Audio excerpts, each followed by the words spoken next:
पुढच्या बातमीकडे बातमी आहे अमृता फडणवीस यांच्या संदर्भात। माझं कुटुंब माझी जबाबदारी असं स्त्रिया म्हणू शकतात, पण एक मोठा नेता म्हणतो तेव्हा अडचण होते असं म्हणत नाव न घेता अमृता फडणवीस यांनी उद्धव ठाकरेंना टोला लगावला होता। त्यावरून आता उद्धव ठाकरेंनीही टोला लगावलाय।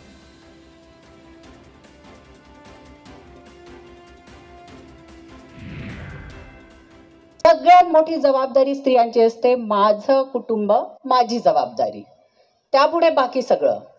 हे आपण स्त्रिया म्हणू शकतो कारण आपण कुटुंबातला एक युनिट आहोत, पण जेव्हा मोठा नेता म्हणतो माझं कुटुंबच माझी जबाबदारी, मग तो प्रॉब्लेम आहे आपल्यासाठी।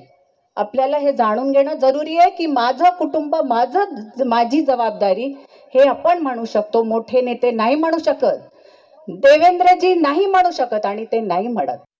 आमच्यावरती जेव्हा तुम्ही घराणेशाहीची टीका करतात, काही जण इथली उठवण बोल म्हणतात की काही ना त्यांचं फक्त कुटुंबच सांभाळायचं असतं। हो, कुटुंब वत्सल मी आहेच, माझे सगळे कुटुंब वत्सल आणि हेच माझं कुटुंब आहे।